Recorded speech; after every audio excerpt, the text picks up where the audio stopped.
Today, I'm going to talk a little bit about softening and how we can feel safe enough in who we are and in our own discernment to soften. I think it's really important when we're in this crazy, constantly changing world to learn how to soften, to learn how to really discern what works for us, and to create a more fulfilling life.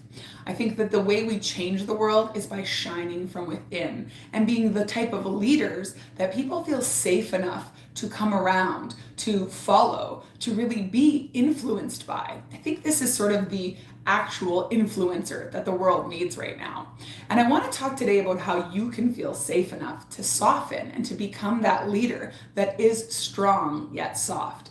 Now, I talk a little bit about this in my fourth book, You Are Enough. But one of the things that I grew up doing was people pleasing, shape shifting, bracing for the worst, always having a backup plan, and really becoming someone who is what I call hypervigilant.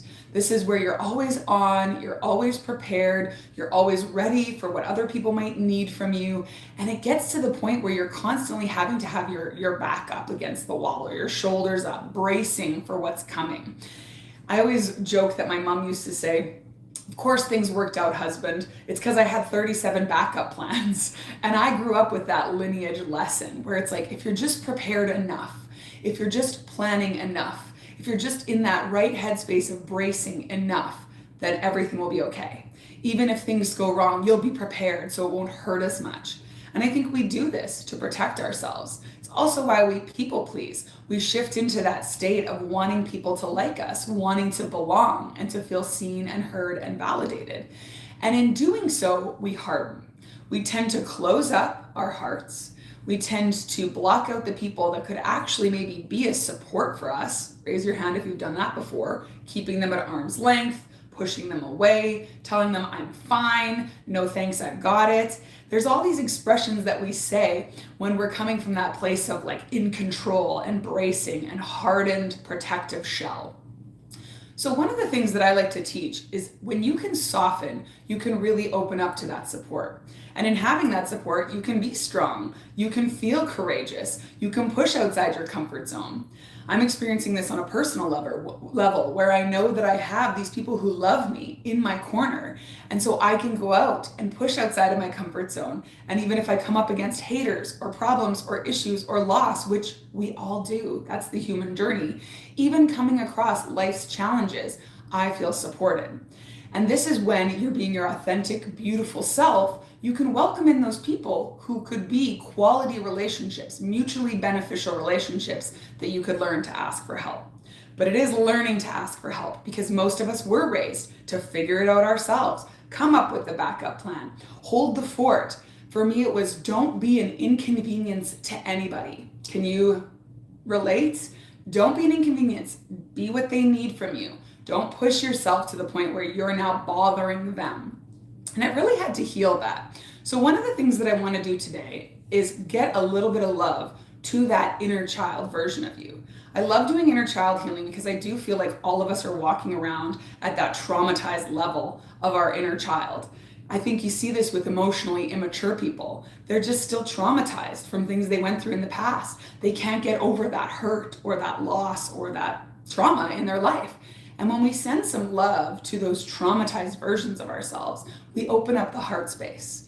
We really make space in here for that support, for that softening, knowing that when troubles come, we can handle it. You have survived 100% of the trials and tribulations that you've come up against.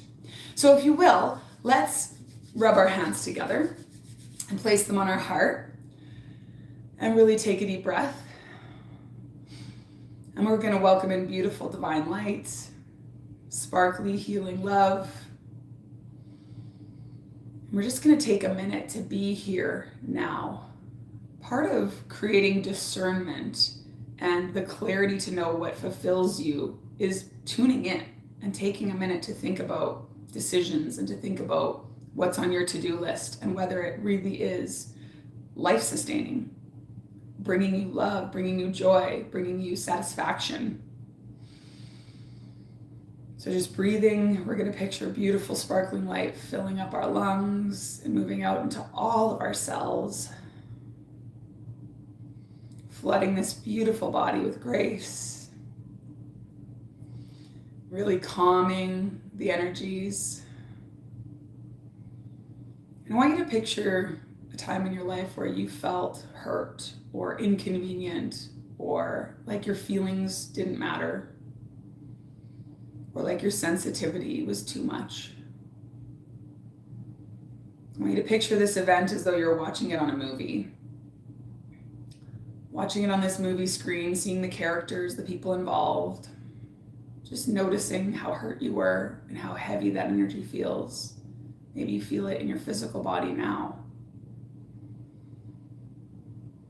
Just breathe and send some love to that part of your body, to your heart. And as you take another deep breath, I want you to picture sparkling green healing energy beginning to trickle down this movie screen and flood this image of you with healing love. Just being there for her and allowing her to be who she is. Maybe that's sensitive or frustrated. Maybe that's sad or grieving. Just allowing her feelings. Letting her know that you're here. You've made it through. And not only that, but you've learned, you've gained discernment. You are here now to hold space for her. It's safe to soften into this moment. Feeling that beautiful, beautiful green sparkling light. Just flooding this image, flooding this version of you who needs this love so badly. Wherever she is, or he, whatever they're doing, showing up for them. Encouraging them to keep their heart open and letting go of any of the pain of that moment as you take a couple last deep breaths on the exhale. Letting go of anything you might have been carrying from this moment into the present. Any patterns that you notice, habits that you now have because of this pain, you just set them down. And as you do, you feel instantly lighter, more in tune and more open. And that's all it takes. That little bit of openness and curiosity.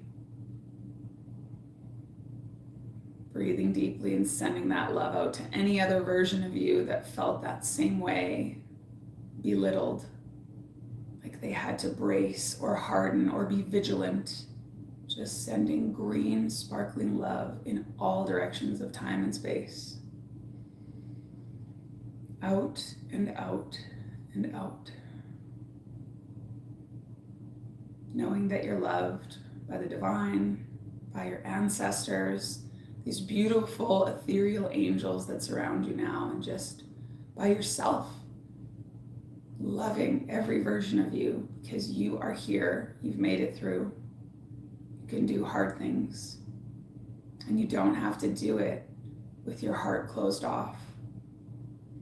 You can be open to the wonders of the world and the beauty that surrounds you. Asking the divine to send you some beauty today, a sign that this world is full of love if you only look for it.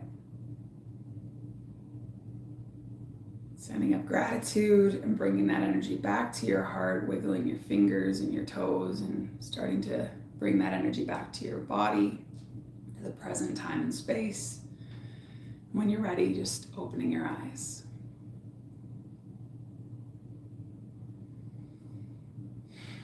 You are safe to soften.